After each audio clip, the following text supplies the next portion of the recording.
If someone waits 4,700 days in silence just to have you, this is not a love story. This is an obsession.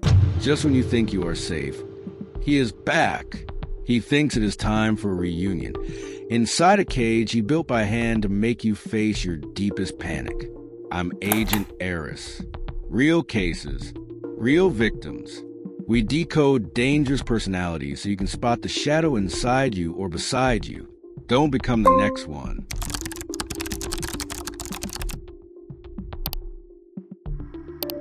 It started with a disturbing discovery inside a regular self-storage unit in Traverse City, Michigan.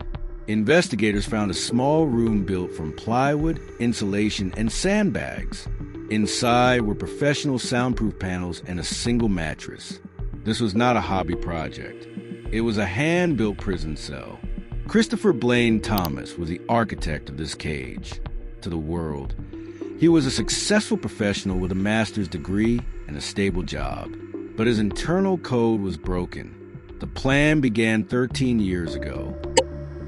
In 2011, Christopher met Samantha Stites at Grand Valley State University. Samantha was a 20-year-old student. Christopher was 27, 7 years her senior. They were both members of the same campus Christian group. To Samantha, he was just a socially awkward acquaintance. She did not know that Christopher already carried a criminal record from 2009 for stalking another woman. When Christopher began sending obsessive messages, Samantha said no. She blocked him. For years, he was a ghost in her life. He followed her to her place of employment. He trailed her motorcycle. In 2014, Samantha took legal action and secured a court order that lasted for 6 years. During those 6 years, Christopher was silent. He did not fight the court. He did not reach out. Samantha moved on. She earned her master's degree and became a licensed professional social worker. She believed the law had finally deleted the threat. Christopher was simply counting the seconds. On September 18, 2020, the exact day the legal protection expired, Christopher appeared at a recreational soccer game. He did not wait a single day more. For the next 2 years, he resumed his surveillance. He was at her grocery store. He was at her gym. Samantha tried to renew the order, but the system failed to see the danger. In late 2022, the obsession turned into a terminal nightmare. Christopher entered Samantha's home by force. He bound her hands and feet. He gagged her. He put her in her own vehicle and drove her to the hidden storage unit. He told her he just wanted to talk. He admitted he was inspired by a famous Netflix series about a serial killer who traps women. He had even taken a vacation from his job to execute this operation. For 14 hours, Samantha was trapped in the cell, enduring extreme physical trauma and dominance. She tried to negotiate, pleading that if he released her, she would never go to the police. But Christopher refused to let her go on her word alone. He demanded she submit to his sexual desires in exchange for her freedom. Left with no choice, Samantha was forced to comply. Only after he was satisfied did he accept her promise of silence and release her. Samantha went straight to the police. Investigators found GPS trackers hidden on her car and the cars of her friends. They found the receipts for the equipment.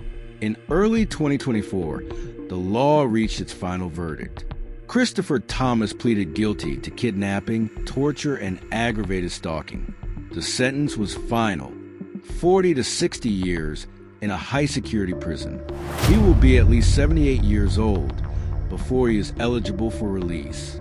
If he ever leaves those walls, he must wear a GPS tracking device for the rest of his life. The 13-year timer has finally stopped. To understand why this happened, let's decode the psychological factors from my perspective. Let's look at the glitch. In Christopher's mind, the word no never fully registered. When Samantha told him to stop, he didn't process it as a rejection. He translated it as not yet. He didn't believe she was walking away. He believed she just needed more time to understand something he had already convinced himself of, that they were meant to be together. So he did what he was best at. He waited. For 6 years, he sat in the shadows, watching the progress bar move slowly. Christopher was socially bankrupt. He couldn't win connection through conversation. But patience? Patience was his weapon. He didn't build that cell because he saw himself as a criminal. He built it because he decided it was finally time to manually sync his fantasy with reality. In his twisted mind, the kidnapping wasn't a crime. It was an intervention. He thought he was just pulling Samantha into the final scene of the movie he had been writing in his head for 13 years. And here's the most chilling part. After he forced that ultimate interaction, after control was fully executed, his guilt disappeared. Because in his broken logic, that act became the final proof. Proof that they were a couple. He didn't feel remorse because, in his mind, they were simply becoming what they were destined to be. He wasn't creating something new. He was accelerating something he believed was already written. He thought he was skipping the dating process. He jumped straight to the happily ever after. He is the ultimate contradiction. Too pathetic to earn love. He believed he was walking toward destiny, but in reality, he was constructing the path to a life sentence. There are usually two kinds of people you'll run into. One type is just genuinely awkward. They're not great at social cues. The other type might also seem a little clueless on the outside, but underneath there is something slightly dangerous going on. So, how do you tell the difference? It's actually simple. Set a boundary, say no, and watch what happens. The first type is the person who is truly just socially awkward. When you say you're uncomfortable, or you clearly say no, I don't want this, what do? You'll see them panic a little. They might blush. They might stumble over their words. They won't know where to put their hands. They usually apologize. They might say, "Oh, sorry, did I say something wrong?" And most importantly, they stop. It's like someone hit the brakes. They back off. They give you space. You can feel that they care about how you feel. They're just not smooth. That slight embarrassment, that pulling back, is usually a sign of basic decency. Now, the second type is the one we really need to pay attention to. I call them dangerously awkward. When you say no, they react very differently. They treat your no like it was never said, like it just disappeared into the air. They might laugh it off and say, "Oh, come on, you're joking."